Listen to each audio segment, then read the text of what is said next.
क्या आप भी ऑप्शन ट्रेडिंग में रुचि रखते हैं? और यदि आपको ऑप्शन ट्रेडिंग को जानना है तो आपके लिए ये वीडियो काफ़ी हेल्पफुल हो सकती है। आइए बने रहिए वीडियो के अंत तक। इसमें काफ़ी टेक्निकली वर्ड्स का उपयोग किया जाता है जो एकदम जो नया व्यक्ति है उसे समझ नहीं पाता। इसलिए हमने इसमें सिंप्लीफिकेशन करने की कोशिश की है, आपको ज़्यादा से ज़्यादा आपको समझ आ जाए। बहुत ही आसान भाषा और उसके शब्दों का प्रयोग हमने किया है। अब हम बात कर रहे हैं कॉल ऑप्शन की। कॉल ऑप्शन और पुट ऑप्शन। कॉल ऑप्शन हमें तब करना रहता है जब हमें लगता है कि स्टॉक की कीमत में वृद्धि होने वाली है, और पुट ऑप्शन तब करना है जब हमें लगता है कि स्टॉक की कीमत में गिरावट होने वाली है। कॉल ऑप्शन को बाय और पुट ऑप्शन को सेल तब करें जब आपको मार्केट प्राइस ऊपर की ओर जाने की उम्मीद हो, और पुट ऑप्शन को बाय या कॉल ऑप्शन को सेल तब करना है जब मार्केट गिरने की पोजीशन में हो। और इसमें ऑप्शंस में बायर्स का प्रॉफिट जो होता है वो अनलिमिटेड होता है, जबकि उसके लॉसेस की लिमिट होती है। जितना उसने प्रीमियम दिया होता है शुरुआत में, उतना ही उसकी लॉस होने की प्रोबेबिलिटी होती है। ऑप्शन दो पक्षों के बीच में एक प्रकार का कॉन्ट्रैक्ट होता है, एक समझौता होता है जिसमें एक विक्रेता और दूसरा खरीदार होता है। यह कॉन्ट्रैक्ट एक निश्चित समय अवधि के लिए होता है जिसमें हमारे पास एक संपत्ति होती है। वो संपत्ति समझौते को एक साथ बनाए रखती है। वह संपत्ति स्टॉक भी हो सकती है, और रियल एस्टेट भी हो सकता है, कोई प्लॉट मकान या फ्लैट भी हो सकता है, कोई कीमती धातु हो सकती है जिसे हम इन्वेस्ट के रूप में मानते हैं। और यह संपत्ति हमारे कैपिटल को बढ़ाने और कम करने की क्षमता रखती है। आइए अब हम ऑप्शन को बहुत ही आसान उदाहरण से समझने की कोशिश करते हैं। मान लो अशोक के पास किसी कॉलोनी में एक प्लाट है। प्लाट की वर्तमान में जो कीमत अशोक ने निर्धारित की है, ये सोचकर कि भविष्य में उसकी कीमत बढ़ने वाली है या कुछ वॉल्यूम होने वाला है, तो उसने 10 लाख रुपए उसकी कीमत रखी। अब अभिषेक को यह न्यूज़ मिलती है कि कॉलोनी के आसपास का जो एरिया है वो इंडस्ट्रियल होने वाला है, डेवलप होने वाला है फ्यूचर में। अब अभिषेक अशोक के साथ मिलकर एक कॉन्ट्रैक्ट साइन करता है जिसमें अभिषेक प्रीमियम के रूप में 10 लाख का जो था उसका 10% 1 लाख रुपए देता है, उसको प्रीमियम के तौर पे अशोक को पे करता है।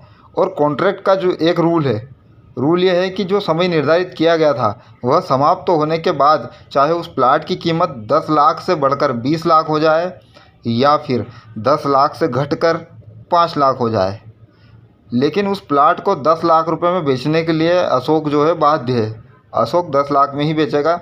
और अभिषेक के पास ऑप्शन है, अशोक के पास ऑप्शन नहीं है लेकिन अभिषेक के पास ऑप्शन है, क्योंकि अभिषेक जो है बायर है, ख़रीदार है, तो उसके पास ऑप्शन है उस प्लाट को ख़रीदने या फिर दिए हुए, या तो उसको ख़रीद ले या फिर जो प्रीमियम दिया था 1 लाख रुपए, उस 1 लाख रुपए को का लॉस उठा ले वो। ये अभिषेक के ऊपर ऑप्शन रहता है उसके पास।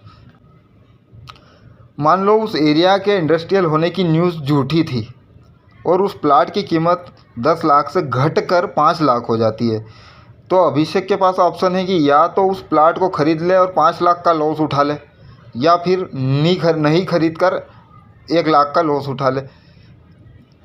इसमें जाहिर सी बात है कि अभिषेक 1 लाख का लॉस उठाना पसंद करेगा, लेकिन यदि वह न्यूज़ सच थी, उस एरिया अगर वो डेवलप हो जाता है, वो एरिया, उस प्लाट की कीमत अगर मान लो 10 लाख से बढ़कर 20 लाख हो जाती है, तो अभिषेक को 10 लाख का प्रॉफिट होता है और अशोक को 10 लाख का लॉस होता है।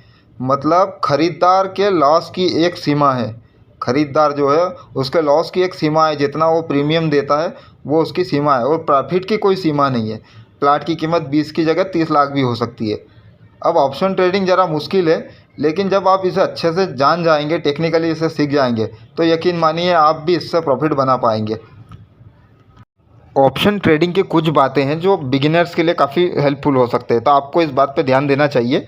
आपको स्ट्राइक प्राइस के बारे में बताता हूँ। स्ट्राइक प्राइस वो मूल्य है जो एक बायर और सेलर निर्धारित करते हैं कि फलानी डेट में या आने वाले समय में हम आपको ये वस्तु या ये शेयर या ये प्लॉट ये मूल्य में हम देंगे। इसको स्ट्राइक प्राइस बोलते हैं।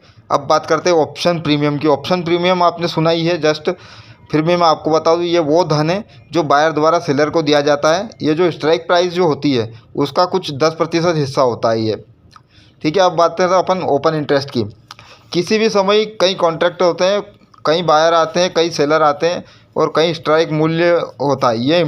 ये जो इंटरेस्ट आपको ये बताता है कि वर्तमान में बाज़ार में कितने कॉन्ट्रैक्ट खुले हुए हैं, ये आपको ये बताता है। अब बात करते हैं अपन एक्सपिरेशन डेट की। ऑप्शन में समाप्ति डेट होती है, अंतिम दिन को संदर्भित करती है, पर जिस दिन कॉन्ट्रैक्ट समाप्त होने वाला हो उस दिन को। अब बात है इम्प्लाइड वैलिडिटी, स्टॉक की वैल्यू दर्शाता है ये। अगर इम्प्लाइड वैलिडिटी हाई है तो आपका प्रीमियम भी बढ़ता है। इम्प्लाइड वैलिडिटी हाई होने की पोजीशन में आपको बाई नहीं करना चाहिए, इस बात का ध्यान रखना चाहिए। और जब ये हाई होती है तो ये सेलर के लिए काफ़ी परेशानी का विषय बन जाता है। अब बात करते हैं अपन इंट्रेंसिक वैल्यू की। इंट्रेंसिक वैल्यू क्या है? यह एक परिसंपत्ति की वर्तमान कीमत और स्ट्राइक मूल्य, इन दोनों के बीच का जो है अंतर बताता है। तो ऑप्शन ट्रेड में आंतरिक मूल्य इसको अपन बोलते हैं। Thanks for watching video. Thanks.